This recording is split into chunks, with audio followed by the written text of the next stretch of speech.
Turun pikir, gimana kita bisa ngerumpi tapi tetap sambil mikir ya. Perkenalkan, nama aku Jessica. Jadi di Ruang Pikir ini kita akan membicarakan isu-isu dan kasus-kasus yang menjadi pembicaraan orang banyak atau bisa juga menjadi keresahan orang banyak. Jadi kalau misalnya kalian suka sama tema-tema seperti ini, jangan lupa di subscribe ya, dan like untuk dukung aku. Di video ini aku akan angkat kasus soal Abby Choi. Jadi memang kasus ini kayaknya aku agak telat ya ngangkat video ini, tapi tetap cukup asik untuk dibicarakan soal kasus Abby Choi ini. Aku akan langsung masuk aja dalam kasusnya. Pertama, kita akan bahas siapa itu Abby Choi. Dia adalah seorang influencer yang bergerak di bidang sosialita. Jadi emang si Abby Choi ini dia itu adalah orang yang tajir atau kaya. Dia ini punya ayah seorang kontraktor besar di Hong Kong. Jadi Abby Choi ini memang sudah kaya dari lahir. Harta kekayaan pribadi Abby Choi itu sendiri itu milik dia pribadi ya, bukan milik ayahnya atau milik pasangannya. Itu diperkirain adalah sebesar 100 juta dolar Hong Kong, atau kalau dirupiahin itu adalah sekitar 194 miliar rupiah. Wow, banyak banget kan. Nah, Abby Choi ini dia juga karena menjadi influencer yang cantik, yang sukses, dia merambah ke dunia modeling juga. Jadi di dunia modeling dia sendiri juga dia sering menjadi cover majalah ataupun diliput sama majalah-majalah yang elit. Jadi bukan majalah yang ecek-ecek kayak majalah Elle, majalah Bazaar, majalah Vogue. Lalu yang terakhir dia juga bahkan diliput sama majalah Elle Official Monaco. Jadi bukan cuma majalah dari Hong Kong aja, tapi bahkan majalah dari Monaco itu pakai Abby Choi sebagai cover majalahnya. Mantap banget kan, karena emang Abby Choi ini cantik banget sih. Nah, Abby Choi ini dia pas umur 18 tahun dia itu ada menikah sama satu orang yang namanya Alex Kwong. Jadi Alex Kwong ini juga berumur 18 tahun, sepantaran nih si Abby Choi sama si Alex Kwong waktu menikah sama-sama umur 18. Nah, dari hasil pernikahan ini dia memiliki 2 orang anak. Waktu menikah ini Abby Choi dia itu membelikan satu apartemen mewah di Kadori Hill untuk keluarga Alex. Jadi itu dibeli atas nama ayah mertuanya waktu itu, yaitu Kau Kwong. Nah, akhirnya pernikahan Abby Choi sama Alex ini nggak berlangsung lama nih. Akhirnya mereka memutuskan untuk bercerai. Tapi akhirnya keluarga Alex ini semuanya tinggal di apartemen Kadori Hill yang tadi. Jadi apartemen yang dibelikan sama Abby Choi. Karena emang keluarga Alex sama keluarga Abby Choi ini agak beda nih strata sosialnya. Keluarga Abby Choi kan memang tajir ya, yang tadi kayak gitu. Tapi sedangkan kalau keluarga Alex ini keluarga yang biasa-biasa aja lah. Jadi Kau Kwong ini dia dulu bekerja sebagai polisi, kepolisian, yaitu sebagai sersan. Tapi udah nggak aktif lagi, dia udah mengundurkan diri dari kepolisian, jadi udah nganggur nih. Nah, Alex sendiri juga nganggur. Terus itu si Alex punya kakak namanya Anthony. Nah, itu juga tidak bekerja, sama ada ibunya juga namanya Jenny Lee. Jadi semua satu keluarga ini sekarang posisinya lagi tidak bekerja. Tapi akhirnya setelah bercerai, si Anthony ini, yaitu kakaknya Alex, itu dipekerjakan sama Abby Choi untuk menjadi driver atau supir pribadinya si Abby Choi. Setelah bekerja sama Abby Choi, Anthony ini sepertinya juga cukup sukses ya. Kehidupannya tuh kayak kalau lihat di Instagramnya cukup mewah, kayak dia suka traveling, suka pakai barang-barang mewah, tas, jam tangan yang mahal, dan dia juga seringkali upload foto bareng sama Abby dengan hashtag family. Jadi emang dia tuh cukup dekat lah sama Abby karena jadi driver pribadinya. Terus dia tuh sering ikut jalan-jalan bareng juga, dan dia sering upload foto bareng dengan hashtag family. Jadi walaupun udah bercerai sama Alex, tapi baik Anthony maupun Abby kayaknya masih menganggap hubungan mereka itu sebagai keluarga, sebagai adik kakak. Lalu setelah bercerai dengan Alex, Abby akhirnya menikah lagi dengan seorang pria bernama Kristam. Berbeda sama Alex, Kristam ini juga berasal dari keluarga kaya. Jadi keluarga Kristam ini itu memiliki sebuah restoran franchise yang cukup besar atau terkenal, yaitu Tamjan Yunnan Mission. Nah, restoran ini di Hong Kong aja itu punya 156 cabang. Dan gak cuma di Hong Kong, tapi restoran ini juga ada di Jepang, di Singapura, di Australia, sama di China. Jadi bayangin, di Hong Kong aja dia punya cabang segitu banyak, dan nggak cuma di Hong Kong tapi juga ada di China, di Jepang, di Singapura, sama di Australia. Nah akhirnya Abby menikah sama Chris Tam, tapi memang pernikahan ini walaupun dirayakan itu nggak dicatat secara hukum atau secara KUA di Hong Kong, jadi mereka nggak legal secara hukum lah. Tapi dari hasil pernikahan ini, Abby juga punya 2 orang anak lagi dari Chris Tam. Jadi total Abby punya 4 orang anak. Nah, setelah menikah ini, ternyata Abby ini masih care dengan keluarga Alex. Jadi walaupun Abby udah bercerai sama Alex dan udah menikah lagi, tapi ternyata Abby masih care banget sama keluarganya Alex. Dimana walaupun Abby udah kasih tempat tinggal yang mewah, yaitu di Cadbury Hill untuk keluarga Alex, dia juga masih kasih uang bulanan ke Alex. Nah, karena inilah diperkirakan terjadi perselisihan. Sepertinya diduga Chris Tam itu kurang suka nih, karena Abby masih care banget sama keluarga Alex. Kan statusnya udah mantan suami, udah mantan kayak gitu, tapi kok kayaknya Abby masih care banget. Bahkan sampai keluarganya Alex, Abby tetap Abby pelihara semua. Nah akhirnya diperkirakan Chris Tam agak gak suka dan menyuruh Abby untuk menjual apartemen yang sudah Abby berikannya itu. Jadi Abby akhirnya bicara bahwa dia akan menjual apartemen di Cadbury Hill itu.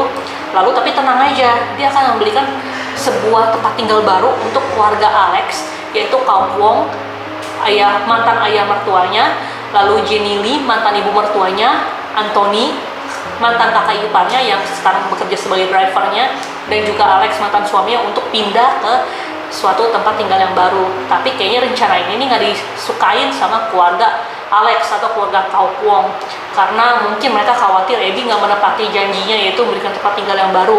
Atau kalaupun Abby kasih tempat tinggal yang baru, mereka khawatir bahwa tempat tinggal itu nggak sebagus dan nggak semewah apartemen di Cadbury Hill yang diberikan Abby yang mereka tinggalin sekarang.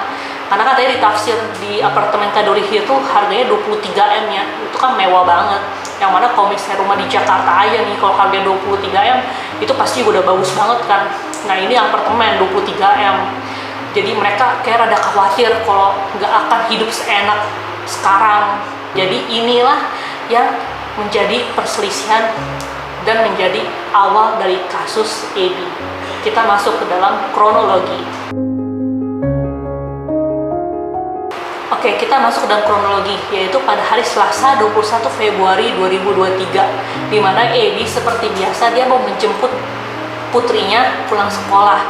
Kan dia mau jemput naik mobil, yang mana mobil itu kan didriverin atau disupirin sama Anthony. Jadi kayak biasa Anthony nunggu di mobil, jadi ini ada rekaman CCTV-nya nih kalau Abby lagi menuju ke mobil untuk jemput anaknya, diantar sama Anthony. Tapi ternyata setelah di jalan, Anthony berbelok ke arah yang bukan rute ke sekolah, tapi ke arah rute lain. Lalu mereka melewati namanya terowongan Lion Rock. Di situ ternyata di ujung terowongan itu, di pinggir jalan udah ada Alex nunggu. Lalu Alex diangkut juga tuh naik ke dalam mobilnya. Di situ diperkirakan terjadi perdebatan antara Abby dan Alex, di mana mereka mencapai kesepakatan yang akhirnya Abby dipukul hingga mengalami luka yang cukup fatal dan tidak sadarkan diri. Lalu Abby dibawa ke dalam sebuah rumah kontrakan di desa Lungmei, Taipo. Jadi rumah kontrakan ini terdiri dari 3 lantai, di mana lantai paling dasar itu dulu dipergunakan sebagai toko daging. Lalu disinilah Abby akhirnya mengakhiri nyawanya. Nah, keesokan harinya, pada hari Rabu 22 Februari 2023, kan itu udah 1x24 jam dari Abby menghilang kan. Akhirnya Abby dilaporin lah sama Chris Tam, sama keluarga, kalau Abby ini menghilang. Lalu dicari sama polisi. Secara kan Abby itu influencer kan, terkenal, orang kaya, ya tentu bakal banyak polisi yang cari. Lalu setelah itu dicari dong, CCTV terakhir kan dilihat bahwa Abby naik mobil sama Anthony. Ditanyalah ke Anthony, Abby kemana? Kayak gitu. Tapi ternyata Anthony bilang Abby waktu itu minta diturunin di tengah jalan dan udah dia nggak tahu apa-apa lagi. Akhirnya Anthony pulang ke rumah dan dia di rumah aja. Dan ini kesaksian atau alibi Anthony ini didukung sama keluarga mereka, yaitu Jenny Lee, Kau Wong, ayahnya, Alex, dan Anthony. Mereka sepakat kalau mereka itu nggak tahu Abby di mana. Mereka sepakat kalau mereka tuh nggak tahu Abby di mana, dan mereka bilang mereka di rumah.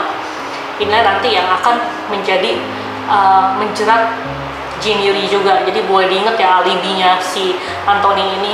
Setelah itu kan, tapi yang namanya Kristam ini berduit, lalu keluarga Abby juga berduit, nggak mungkin dong investigasi cuma investigasi ecek-ecek. Tentu ini bakal ditelusurin banget nih, dicari Abby-nya sampai ketemu. Akhirnya diperiksalah semua CCTV di jalan untuk mengetahui kemana sih larinya Abby itu. Lalu diikutin, ternyata ketahuan kalau ternyata mobilnya Abby ini ke desa Lumei Taipo tadi, dan diketemukan ada rumah kontrakan itu diberhenti, bahwa mobil Abby itu berhenti di kontrakan tersebut. Lalu digeledahlah kontrakan itu dan ditemukan banyak barang-barang yang cukup mengagetkan dan menyayat hati. Jadi ditemukan ada gergaji listrik, pisau, barang-barang Abby seperti kartu identitas, lalu ada juga kartu kredit, lalu ada juga tas berwarna pink yang punya Abby, lalu juga ditemukan jas hujan berwarna hitam, sarung tangan, dan juga bukti-bukti kecil lainnya. Di sini udah banyak kekhawatiran dari polisi bahwa Abby mungkin tidak baik-baik saja akan ditemukannya, karena ada gergaji listrik, lalu ada jas hujan hitam, sarung tangan, yang mana ini kayak udah ngeri banget nih kasusnya. Lalu bener aja ditemukan juga satu kulkas besar, dan ketika kulkas itu dibuka, ditemukanlah sepasang kaki wanita. Jadi bener-bener cuma kakinya doang nih, dan itu dikonfirmasi adalah milik Abby. Di dalam kulkas itu juga ada dua panci besar yang berdiameter 40 cm dan 50 cm. Di dalam panci ini ketika dibuka itu ada sup air yang kalau dilihat tuh di bagian atasnya udah ada lapisan lemak yang membeku, lalu juga ada wortel dan juga lobak. Jadi emang benar-benar dibikin kayak sup. Lalu juga ketika dilihat-lihat lagi itu ada potongan-potongan daging, juga beberapa tulang belulang yang memang awalnya belum dikonfirmasi punya manusia atau bukan.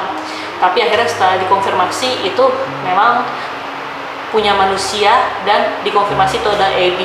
Yang lebih mengejutkan di sini adalah di salah satu panci juga terdapat sebuah tulang tengkorak, yang mana ini juga akhirnya dikonfirmasi punya Abby. Jadi kayaknya sih emang ini udah direbus sekian lama sampai akhirnya dagingnya mengelotok semua kayak gitu, jadi cuma tinggal tulangnya doang. Oke, kita lanjut lagi. Dan di tulang tersebut di sebelah kanan bawah itu ditemukan lubang atau luka sebesar 6,5 cm dikali 5,5 cm. Nah, luka inilah yang diperkirakan terjadi di mobil tadi itu, yang menyebabkan Abby nggak sadarkan diri dari di mobil sampai akhirnya dibawa ke dalam rumah kontrakannya itu.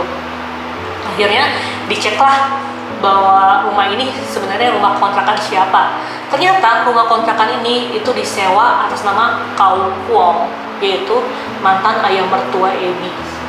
Jadi juga ditemukan rekaman CCTV bahwa ada seorang laki-laki yang membawa keluar satu plastik besar yang diperkirakan itu adalah bagian tubuh Abby yang lainnya, karena belum ditemukan sepasang tangan Abby dan juga bagian badannya yang atas ini juga belum diketemukan. Diperkirakan itu ada di dalam plastik besar itu dan sudah dibuang. Nah, pria yang membawa plastik besar ini diperkirakan adalah Anthony. Kenapa? Karena dia membawa plastik besar ini ke dalam mobil dan pergi menggunakan mobil. Yang mana kan yang bawa mobil biasa Anthony kan. Jadi ini diperkirakan adalah Anthony yang membawa plastik besar itu. Setelah dilakukan investigasi, akhirnya Kau Kwong dan Anthony ditangkap.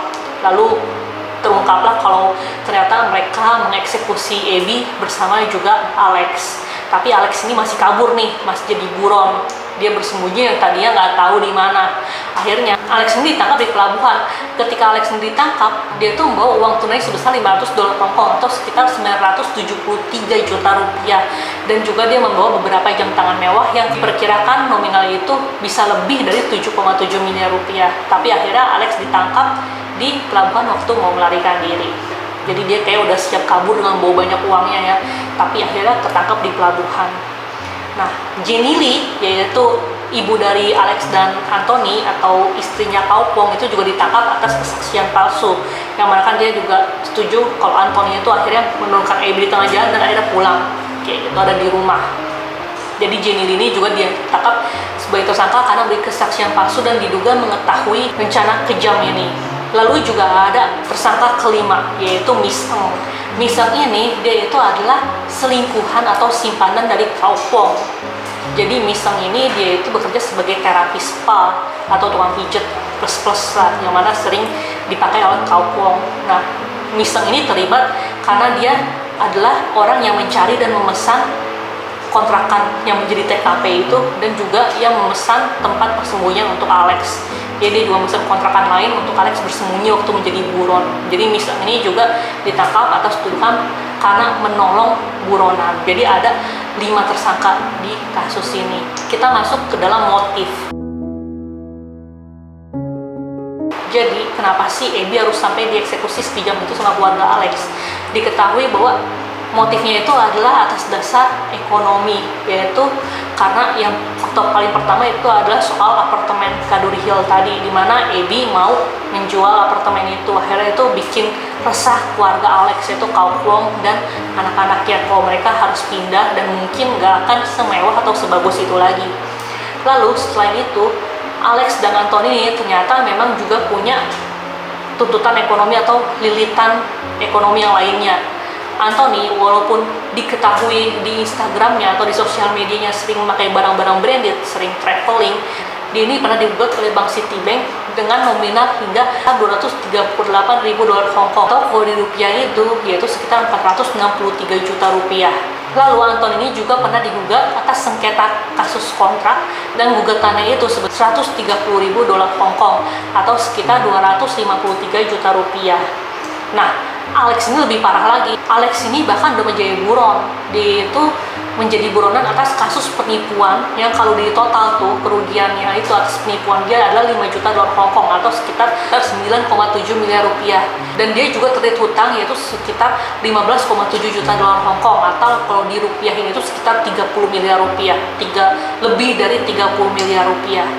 Jadi karena Alex, Anthony memang mereka butuh uang, lalu ditambah lagi ya, Abby mau jual apartemen itu. Nah, ini menjadi motif untuk membunuh Abby. Kenapa? Karena kan Alex sama Abby ini punya 2 orang anak yang sah secara hukum.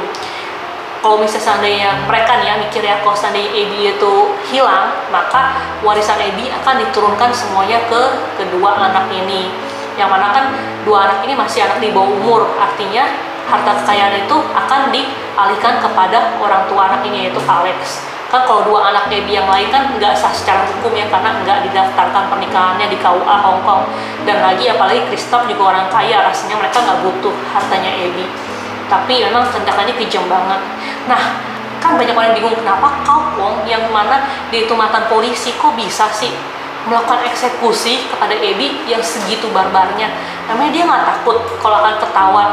Dan maksudnya dia kan dulu kerja di kepolisian, masa nggak ngerti sih kalau misalnya ini pasti akan ketahuan kan, dan kelihatan banget. Jadi diperkirain karena Cao Kuang dulu ada di kepolisian, dia itu punya orang dalam di kepolisian.